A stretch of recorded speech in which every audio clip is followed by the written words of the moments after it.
Hello friends, welcome to PS corner और मैं हूं शिखा गुप्ता। और जैसा कि ये एनसीईआरटी सीरीज चल रही है, इस एनसीईआरटी सीरीज में आज जो है क्लास 6 का चैप्टर नंबर 3 लेकर मैं आपके सामने आ चुकी हूं। और जो है आज हम डिस्कस करने वाले हैं कि चैप्टर नंबर 3 में क्या क्या दिया हुआ है। और ये जो अभी आपने हाल ही में रीड का सिलेबस देखा होगा, तो रीड के सिलेबस में भी भारत के अंतरिक्ष यात्री नाम से जो है चैप्टर जोड़ा गया है। बाकी पीएसआई और आरएस में तो ये सारी चीज़ें रहती हैं। करंट अफेयर्स, साइंस, ये सारे पोर्शन में ये कहीं ना कहीं ये जो पोर्शन है ये टच करता है। तो ये बहुत ही इंपॉर्टेंट चैप्टर है और इस बार रीड में तो यहाँ से क्वेश्चन तय है ही। तो ये जो चीज़ें हैं ये आज हम पढ़ने वाले हैं। भारत के अंतरिक्ष प्रोग्राम्स के बारे में, अंतरिक्ष के बारे में थोड़ा सा जानेंगे, भारत के अंतरिक्ष यात्रियों के बारे में जानेंगे, कौन कब कहाँ कैसे कैसे गया था, तो इसमें कवर करेंगे। अच्छा, इस क्लास की जो भी पीडीएफ रहती है वो सारी पीडीएफ आपको टेलीग्राम चैनल पे मिल जाएंगी और टेलीग्राम चैनल का लिंक जो है आपको वीडियो के डिस्क्रिप्शन में मिल जाएगा। तो शुरू करते हैं इस क्लास को।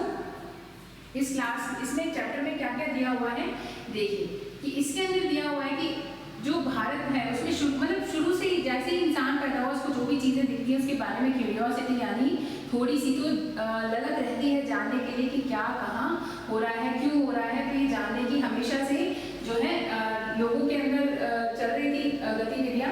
अंतरिक्ष या खगोलीय खोज में भारत की प्राचीन सभ्यताएं नहीं थी। इसके अलावा मेसोपोटामिया, मिस्र, चीन और यूनान, मतलब सभी देशों ने कुछ कुछ इसमें योगदान दिया था। ठीक है, तो इसमें देखते हैं कैसे हुआ। तो खगोल शास्त्र का प्रारंभ कब हुआ था, कहाँ हुआ था, ये तो इस बारे में जो है विद्वानों के बीच में एक मत नहीं है। यानी तो हर कोई अपने देश का ऑब्वियसली प्रचार करना चाहता है कि हमारे देश में सबसे पहले हुआ था, तो इसमें कोई एक मत नहीं है।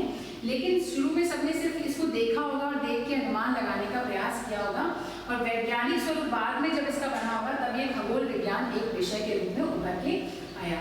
अगर हम बात करें इस विद्या का चरमोत्कर्ष यानी खगोल विद्या के बारे में, अगर हम चरमोत्कर्ष की बात करें तो लगभग हम ऐसा बोल सकते हैं कि ईसा पूर्व 2500 इस वर्ष से भी पहले है ना, जो गीजा के पिरामिड बने थे उसमें देखा जा सकता है कि गीजा के पिरामिड जो बनाए गए हैं वो इन खगोलीय पिंडों की गति और दिशा को हो सकता है समझने के लिए बनाए गए थे।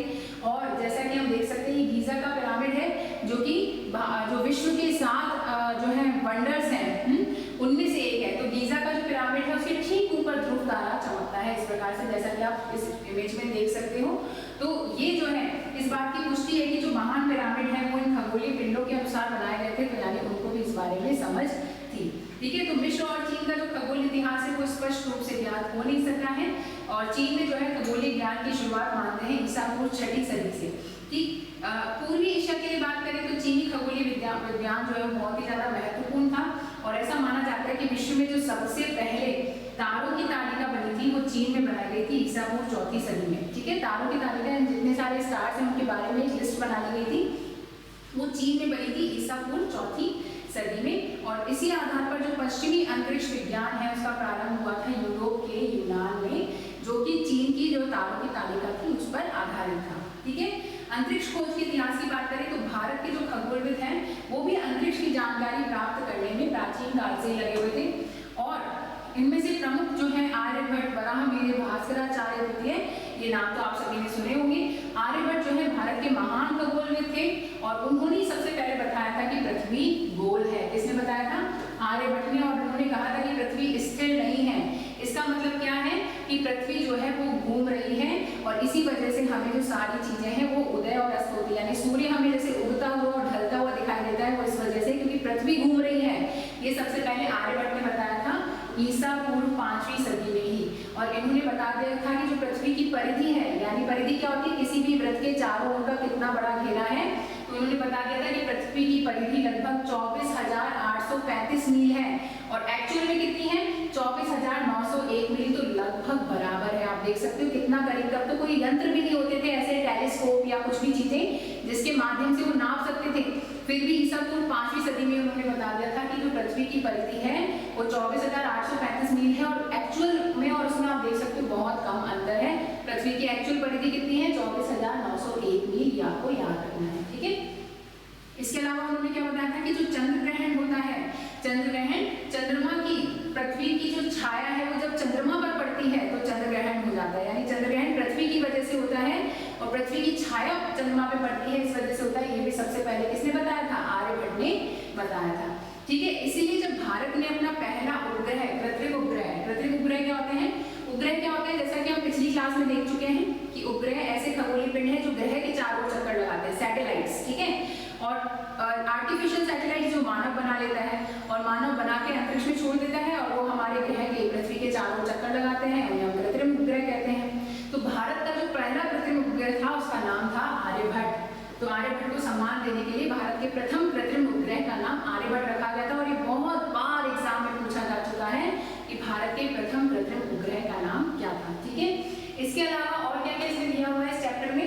इसमें दिया था कि यूनान में भी ईसा पूर्व 4वीं सदी में विकास होने लगा था और प्लेटो, अरस्तु, टॉलेमी जैसे लोग थे वहाँ पे, और उन्होंने बताया था कि जो पृथ्वी है वो केंद्र में है और सूर्य पृथ्वी के चारों चक्कर लगाता है। जैसा कि हम पिछली क्लास में देख चुके हैं, एक थ्योरी आई थी जियोसेंट्रिक थ्योरी यानी भूकेंद्रीय सिद्धांत, जिसमें कहा गया कि पृथ्वी केंद्र में है और बाकी सारे खगोलीय पिंड पृथ्वी के चारों चक्कर लगाते हैं। और फिर उसके बाद निकोलस कॉपरनिकस ने बताया था कि नहीं नहीं, सूर्य के चारों ओर पृथ्वी चक्कर लगाती है और बाकी सारे खगोलीय पिंड जो है सौर मंडल में वो सूर्य के चारों चक्कर लगाते हैं और सूर्य केंद्र में है, ठीक है। तो इन्होंने क्या बताया था कि पृथ्वी जो है वो केंद्र में है और सूर्य उसके चारों ओर चक्कर लगाता है। और 16वीं सदी में जो कॉपरनिकस आए थे उन्होंने बताया कि नहीं नहीं ये गलत है, ठीक है। तो पृथ्वी की सही परिधि का आकलन किसने किया था? सबसे पहले इराटोस्थनीज ने किया था ईसा पूर्व 3वीं सदी में, ठीक है। पृथ्वी की परिधि का आकलन तो पृथ्वी की हमें बताया था कि आर्यभट्ट ने ईसा पूर्व 5वीं सदी में बताई थी 24,835। तो इराटोस्थनीज ने सबसे पहले सही बताया था ईसा पूर्व 3वीं सदी में। और इसके भारत के जो भास्कराचार्य द्वितीय हैं ये भी काफी फेमस एस्ट्रोलॉजर रहे हैं, एस्ट्रोनॉमर रहे हैं। और इन्होंने, इनका जन्म कब हुआ था? 1114 ईस्वी में हुआ था और इन्होंने 36 वर्ष की आयु में ही सिद्धांत शिरोमणि नामक ग्रंथ की रचना की थी। आपसे एग्जाम में पूछा जाता है कई बार कि सिद्धांत शिरोमणि ग्रंथ की रचनाकार कौन थे? तो भास्कराचार्य द्वितीय थे और ये खगोल विद्या पर आधारित ग्रंथ था। और उन्होंने बोला था कि पृथ्वी क्या है? गोलाकार है, गोल है और अपने गुरुत्वाकर्षण के कारण सब चीजों को अपनी ओर खींचती है।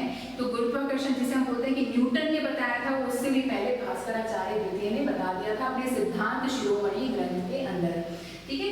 तो इससे क्या है, हमें सारी चीज पता चलती है इन ग्रंथों के माध्यम से कि शुरुआत से इनमें खोज होती रहेगी। अच्छा, अब वर्तमान में जो है जानने के लिए, अंतरिक्ष को जानने के लिए क्या क्या साधन है? तो दूरबीन है।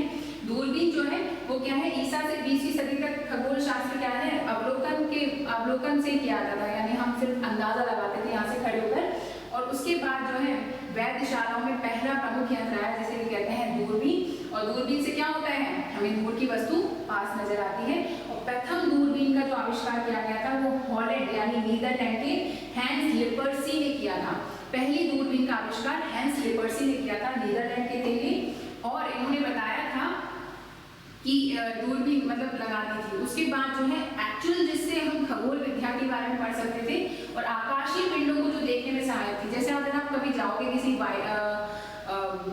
वन्य जीव अभ्यारण्य में, वाइल्ड लाइफ सेंचुरी में, तो जनरली दूरबीन लेके जाते हैं, लेकिन वो दूरबीन थोड़ी सी छोटे लेवल की होती है, यानी हम सिर्फ थोड़ी सी दूरी की चीजों को देख सकते हैं। लेकिन हमें अंतरिक्ष में अगर कोई चीज है उसको देखना है तो हमें और थोड़ी सी अलग लेवल की दूरबीन चाहिए। और इस तरह की दूरबीन बनी थी 1610 में, जिसे कि गैलीलियो ने बनाया था इटली में।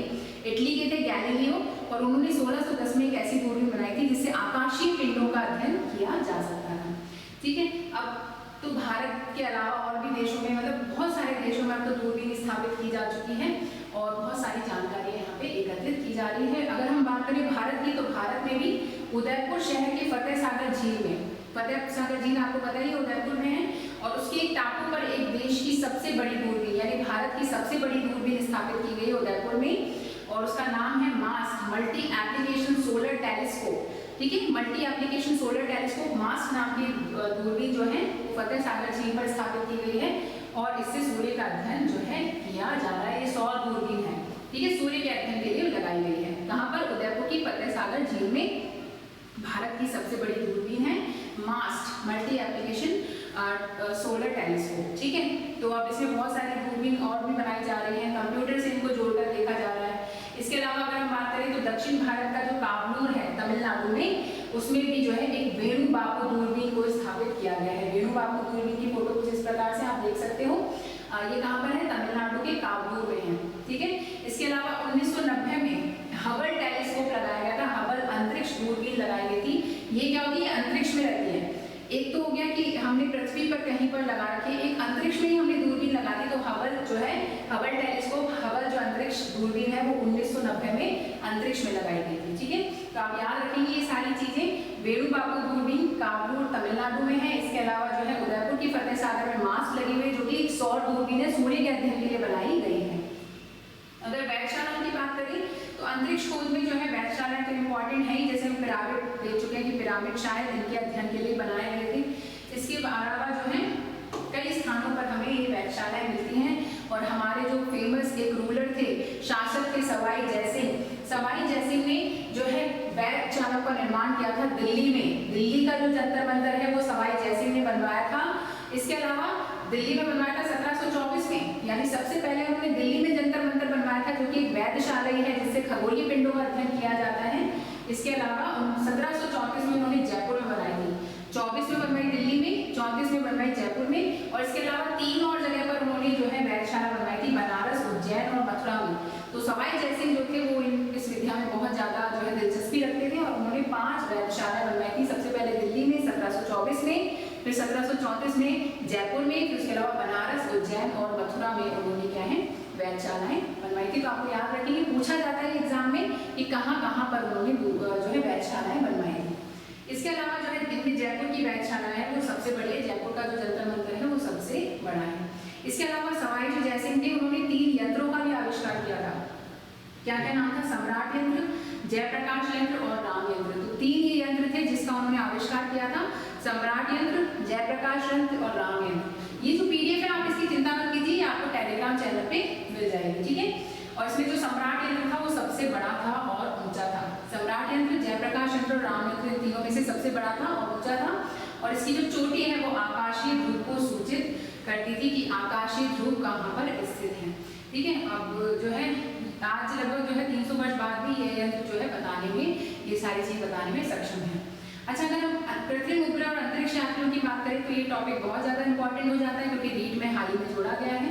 तो इसमें देख लेते हैं क्या क्या चीजें। इससे पहले हम जानते हैं पलायन वेग के बारे में। पलायन वेग क्या होता है? देखिए, पृथ्वी पर हर चीज अपन जो ऊपर से छोड़ेंगे वो नीचे ही गिरती है। उसकी वजह क्या है? क्योंकि पृथ्वी के अंदर गुरुत्वाकर्षण है। तो अगर किसी चीज को हमें बाहर फेंकना है ऊपर की ओर कि वो पृथ्वी से दूर ही चले जाए, तो उसके लिए हमें ऐसे कोई वेग की आवश्यकता होगी कि पृथ्वी के गुरुत्वाकर्षण को पार कर सके। तो पृथ्वी के गुरुत्वाकर्षण से बाहर निकलने के लिए हमें जिस वेग की आवश्यकता होती है 11.2 किलोमीटर प्रति सेकंड, 11.2 किलोमीटर प्रति सेकंड की रफ्तार से अगर हम किसी वस्तु को फेंकेंगे तो वो पृथ्वी के गुरुत्वाकर्षण से बाहर चली जाएगी और इसे हम क्या कहते हैं? पलायन वेग या एस्केप स्पीड कहा जाता है। ठीक है, लेकिन कोई भी जो है इतनी तेज तो हम फेंक नहीं सकते हैं, लेकिन आजकल ऐसी बहुत सारी टेक्नोलॉजी आ गई जैसे रॉकेट। तो रॉकेट कर सकते हैं ऐसा काम कि 11.2 किलोमीटर प्रति सेकंड की रफ्तार से भी किसी चीज को फेंक सकते हैं।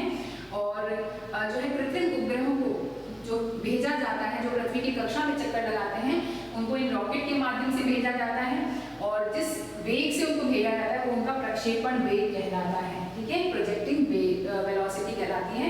और ज्यादातर जितने भी कृत्रिम उपग्रह होते हैं, आर्टिफिशियल सैटेलाइट्स होती हैं, उनको 6400 से लेकर 36,000 किलोमीटर तक की ऊंचाई में लगाया जाता है। ठीक है, अच्छा, कृत्रिम उपग्रह और अंतरिक्ष यात्रियों के बारे में बात कर रहे थे कि जो उपग्रह हैं ऐसे उपग्रह हैं जो पृथ्वी के चारों चक्कर लगा रहे हैं, लेकिन मानव ने बनाए हैं, उनको क्या कहते हैं? कृत्रिम उपग्रह कहते हैं। और धरातल से जो है हमें उनको किस वेग से बाहर फेंकना पड़ता है कि वो गुरुत्वाकर्षण के कारण वापस नहीं आ जाए। लेकिन उनको पलायन वेग की आवश्यकता नहीं होती क्योंकि हम चाहते हैं वो पृथ्वी के चारों ओर चक्कर लगाएं, तो यानी पृथ्वी के गुरुत्वाकर्षण से तो बंधे रहे। अगर हम पलायन वेग से बाहर फेंकेंगे तो वो सीधे अंतरिक्ष में ही चले जाएंगे, वो पृथ्वी के गुरुत्वाकर्षण से बंधे हुए नहीं रहेंगे। तो हम उनको लगभग 8 किलोमीटर प्रति सेकंड के वेग से बाहर फेंकते हैं। 8 किलोमीटर प्रति सेकंड। ये जो वेलोसिटी है, वेग है, वो पलायन वेग से कम होता है, इसलिए गुरुत्वाकर्षण से तो बाहर नहीं जाती, लेकिन बाहर जाके पृथ्वी के चारों चक्कर लगाते रहते हैं। ठीक है, अच्छा, इसमें बात करें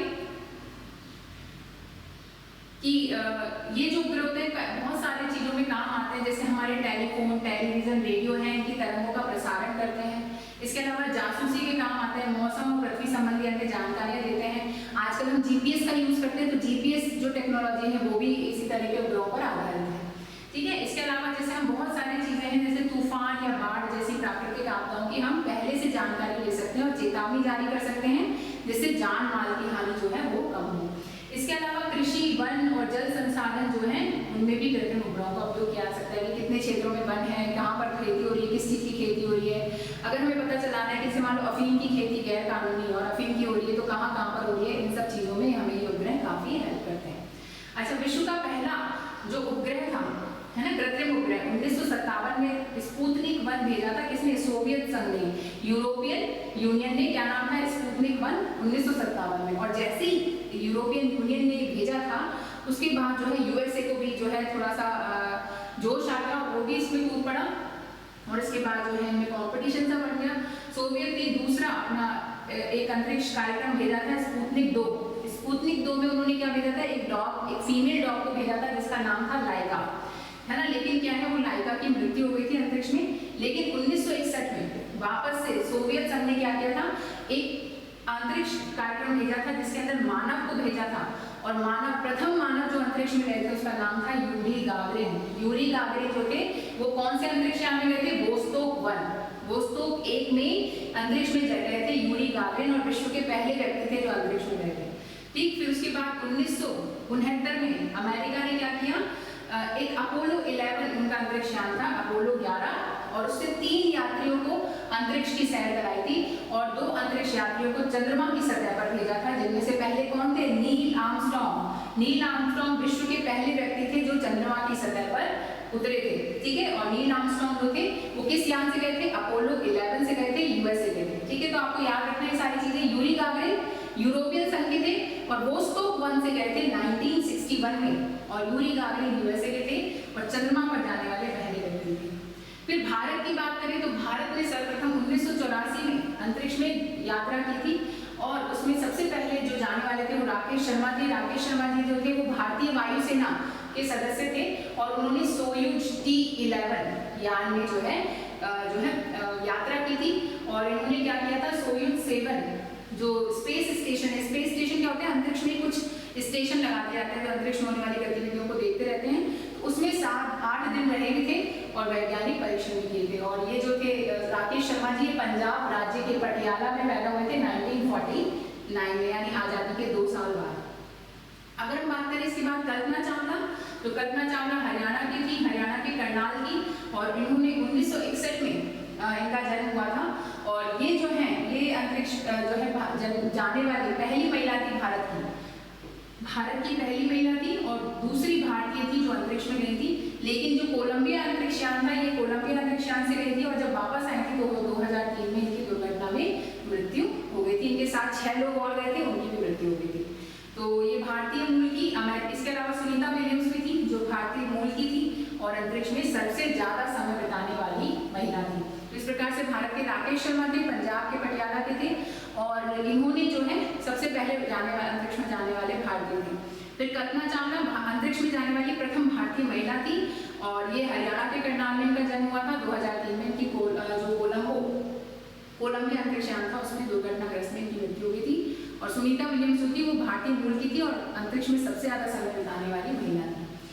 अच्छा, भारतीय अंतरिक्ष अनुसंधान संगठन के बारे में जान लेते हैं। इसरो जो हमारे देश के प्रसिद्ध वैज्ञानिक थे होमी जहांगीर भाभा, है ना, उनके नेतृत्व में 1962 में जो है परमाणु ऊर्जा विभाग एटॉमिक एनर्जी डिपार्टमेंट ने अंतरिक्ष अनुसंधान के लिए भारतीय अंतरिक्ष अनुसंधान संगठन इसरो की स्थापना की थी। कब की थी? 1962 में। आपको वर्ष याद रखना है, पूछा जाता है एग्जाम में। और भारत ने इसमें काफी सारे कार्यक्रम किए हैं और भारतीय अंतरिक्ष कार्यक्रम को जो गति देने का कार्य किया था वो विक्रम साराभाई ने किया था। और इन्होंने क्या है कई सारे कृत्रिम उपग्रह बनाए थे जो पृथ्वी की कक्षा में स्थापित किए गए थे। प्रथम जो भारतीय कृत्रिम उपग्रह था उसको हम देख लीजिएगा, उसका नाम था आर्यभट्ट। 1975 में भेजा गया था। 1975 में इसके माध्यम से सोवियत संघ के बेकानूर अंतरिक्ष केंद्र से भेजा गया था। भारत के पास ये टेक्नोलॉजी नहीं थी उस समय तक कि हम अंतरिक्ष में कोई उपग्रह भेज सकते थे। जो प्रक्षेपण यान था वो हमारे पास नहीं था, तो सोवियत संघ से भेजा गया था, सोवियत संघ के बेकानूर अंतरिक्ष केंद्र से 1975 में आर्यभट्ट को। और इसके बाद भारत जो है ऐसा करने वाला विश्व का 6ठा देश बन गया था। ठीक है, कि हमारा भी कृत्रिम उपग्रह था, विश्व का 6ठा देश बन गया था, जहाँ विश्व में 200 से भी ज्यादा देश है। ठीक है, इसका कार्य क्या था आर्यभट्ट का? कि पृथ्वी के वायुमंडल का अध्ययन करना था। पृथ्वी के वायुमंडल को अध्ययन करने के लिए गया था आर्यभट्ट। अब तो भारत बहुत सारे भेज चुका है, जैसे कि Bhaskar, Apple, INSAT, Rohini, IRS, EDUSAT, Himsat, Cartosat, Resourcesat, Oceansat, GSAT, Chandrayaan, Mangalyaan. अब तो हम मंगल पे पहुंच गए हैं। और इस माध्यम से वही सारे दूरसंचार, प्रसारण, मौसम, जलवायु, सुदूर संवेदन, मानचित्रण, संसाधन आकलन, सूखा, बाढ़, तूफान संबंधी पूर्वानुमान, रक्षा संबंधी गतिविधियां और भी बहुत सारे कार्य इनके द्वारा किए जाते हैं। मंगल अभियान की चर्चा की गई है कि मंगलयान हमने भेजा था, कब भेजा था? नवंबर 2013 को आंध्र प्रदेश के श्रीहरिकोटा में स्थित सतीश धवन अंतरिक्ष केंद्र से। आंध्र प्रदेश के श्रीहरिकोटा, पूछा जाता है कि श्रीहरिकोटा कहाँ पर स्थित है? आंध्र प्रदेश में स्थित है। और सतीश धवन अंतरिक्ष केंद्र से प्रक्षेपित किया गया था और सितंबर 2014 में मंगल की कक्षा में पहुंच गया था। ठीक है, और पहले प्रयास में सफलता, मतलब मंगल पर हमने जब मंगलयान भेजा और पहले प्रयास में सफलता पाई, ऐसा करने वाला विश्व का भारत पहला देश था। और देश भी गए हैं, लेकिन किसी ने भी पहले प्रयास में सफलता नहीं पाई। सबके कुछ एक अभियान फेल हुए, लेकिन भारत का पहले अटेम्प्ट में सफलता मिली थी। सोचिए आप पहले अटेम्प्ट में आरएस बन जाए, पहले अटेम्प्ट में रीड आप क्लियर कर ले, मतलब जो भी आपका लक्ष्य आप पहले अटेम्प्ट में क्लियर कर ले, उसकी जो है खुशी और उसका जो जश्न होता है वो अलग ही होता है। ठीक है, तो वही वाली बात है कि भारत पहले अटेम्प्ट में मंगल पे पहुंच गया था। और चंद्रमा का भी अध्ययन करने के लिए भारत ने अक्टूबर 2008 में चंद्रयान भेजा था। अच्छा, अंतरिक्ष वेधशाला की बात करें तो भारत अक्टूबर 2015 में वो श्रीहरिकोटा से पहली अंतरिक्ष वेधशाला, यानी अंतरिक्ष में स्थापित है हमारी एक ऐसी वेधशाला जिसका नाम है एस्ट्रोसैट। तो एस्ट्रोसैट भारत का है, अक्टूबर 2015 में भेजा गया था। और ऐसा करने वाला जो भारत है वो चौथा देश बन गया है, पांचवा देश बन गया है अमेरिका, रूस, जापान और यूरोपीय संघ के अलावा। ठीक है, तो भारत पांचवा देश बन गया है जिसकी अंतरिक्ष में वेधशाला है। तो ये सारी चीजें इस चैप्टर में दी हुई हैं। बहुत ज्यादा इंपॉर्टेंट चैप्टर है इस बार रीड के लिए स्पेशली, तो अच्छे से इसको पढ़िए। और एग्जाम वाले भी जो है इसको पढ़ सकते हैं, क्योंकि करंट अफेयर से क्वेश्चन रिलेट करके, साइंस से रिलेट करके यहाँ से उठ के आ सकते हैं। तो आज के लिए इतना ही, इस चैप्टर के लिए इतना ही। वीडियो को जरूर लाइक कीजिएगा, शेयर कीजिएगा अपने दोस्तों के साथ, अपने नोन लोगों के साथ, जिससे कि ज़्यादा से ज़्यादा लोग हमसे जुड़ पाएँ। चैनल को सब्सक्राइब कर लीजिएगा अभी तक नहीं किया है तो। ये PDF आपको टेलीग्राम चैनल पे मिल जाएगी और इसका लिंक आपको डिस्क्रिप्शन में मिल जाएगा। कोई डाउट हो आपका तो आप कमेंट सेक्शन में बताइएगा, आपको क्लास कैसी लगी वो भी कमेंट सेक्शन में बताइएगा। कोई आपका फीडबैक हो, सुझाव हो, वो भी आप हमें कमेंट सेक्शन में दे सकते हैं। आज के लिए इतना ही। Thank you very much, bye.